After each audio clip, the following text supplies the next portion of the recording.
Hello, what's going on, guys? Hockey Guy 1 here. Welcome to my review of Spider-Man Into the Spider-Verse.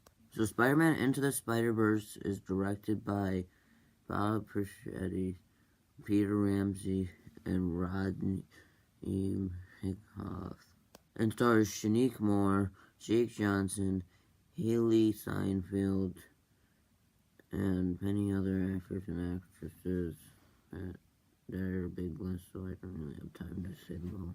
So the story is, Miles Morales is living a normal life until he goes out with his uncle one day and ends up getting bitten by a spider. And something happens that makes him have to be trained by his new Peter Parker that came in from a different dimension, and that was opened up by Kingpin. And to know how to be Spider-Man, and end up joining a team with Peter Parker, Spider-Man Noir, and many other Spider-Mans to end up defeating Kingpin and having them all return to their respective universes. Yeah, the story is great, and it's well executed, and definitely at least something new for the superhero genre that we haven't really seen, especially for Spider-Man. This is definitely a completely new Spider-Man movie that we've never seen before, and it's a really great story and very well executed story as well. And Miles Morales is Spider-Man. This is the first time he's actually been on the big screen, and he's great. I say for sure they give him some great development and have him develop Spider-Man very well with all the other spiders, and they also develop his character well with his father and his uncle. So Gwen Stacy / Spider-Woman was pretty great here, and it's the first time Spider-Woman's been on the screen, and she's pretty great, and I kind of like the backstory that they use, and I mean it's an alternate version of what's going on how she came in to play, and yeah, I really like the backstory that they use for her. Like, I'm not really gonna describe it for anyone who hasn't really read the comics, and yeah, he did a great job for sure. Her character is written very well and was great here. And Peter Parker's Spider-Man was really great as well. He's kind of the teacher figure in this rather than being the main character in a Spider-Man movie. And it's really great. And I really like how, because there's kind of multiple Peter Parkers in this, I kind of like how they reference the Raimi trilogy. And this, I mean, it's obviously in an alternate timeline, it's not the same thing, but I like how they reference it with his character, and his character is also really good. This other character of him that has more screen time, it's really good. And yeah, and it's Peter Parker. Parker is like a really good teacher figure, teaching Miles Morales everything he knows, and he's really good as that role, as he does have to use to like him, and he does end up realizing he's good enough to start fighting in this universe, and it's just, he's a really good teacher figure. And Spider-Ham was the comic relief, obviously.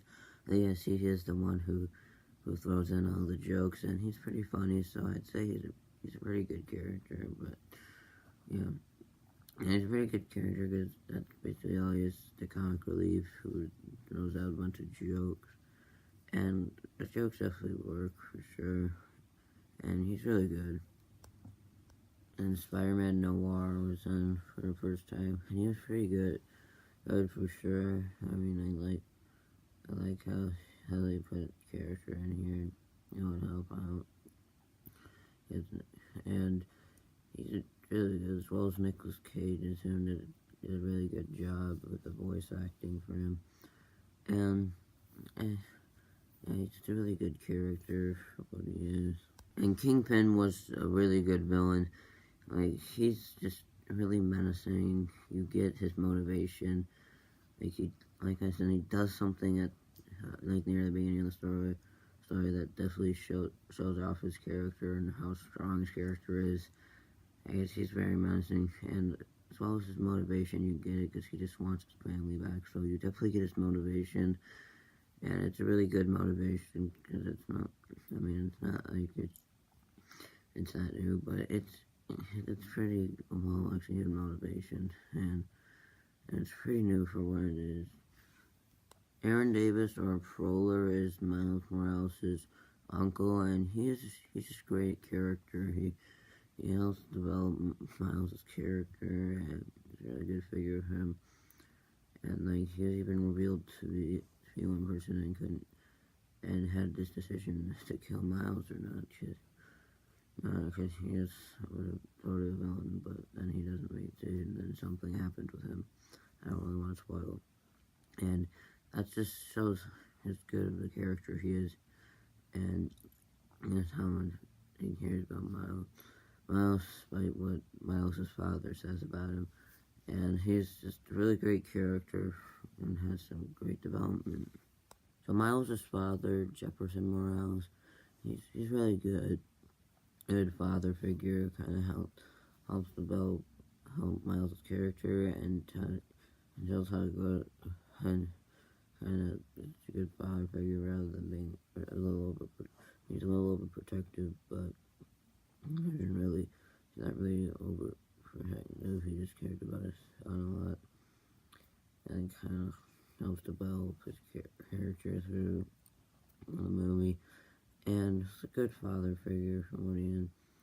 He's one of the good his father figures, I'd say. I mean, and he's just really great. And the animation is just unique in this. I mean, it's great, and it's kind of a different style of animation that you normally see. Like, it makes you feel like you're literally inside of a comic book with the way they animate this, which I really like how they do that. As a fan of comic books, I really like how they do that animation style, because it's not just, it's new, but it's also a completely different style of animation, because it, like I said, it makes you feel like you're in a comic books, and just does a great job making you have that feel. I mean, the character designs just look fantastic. Like, they design very well in depth, and like I said, it definitely makes you feel like you're in a comic book, literally reading a comic book while watching the movie, and as well as the background, like in NYC, New York City, and yeah, like they all look really good. It makes you feel like you're inside of a comic book. With that said, I do have a couple negatives though, like Olivia Octavius, who's supposed to be Dr. Octopus in this universe. I mean, she didn't really need to be in this movie. She's kind of a secondary villain, and she's just not really that much of a character. She's just kind of a secondary villain who's helping out Kingpin, and that's about it. She doesn't really have much character, and they honestly could have just left her for the already planned sequel, apparently. And you can kind of tell from that one flaw, they do kind of throw in a bit too many characters, and yeah, it kind of makes it a little underwhelming, because they do throw in a bit too many characters, for sure. I mean, they could have died it down a little bit. So overall, Spider-Man Into the Spider-Verse was a great movie, probably Sony's first great movies since Spider-Man 2, and I'm going to give Spider-Man Into the Spider-Verse a 9 out of 10. That was my review of Spider-Man Into the Spider-Verse. Just one more comic book movie left this year, and that's Aquaman next week. So, what are your thoughts on Spider-Man Into the Spider-Verse? Did you absolutely love it? Did you just like it, or did you hate it? Which I don't really think many people hate it, so, but who knows. So, I'd like to thank you guys for watching, and I'll see you next time. Bye.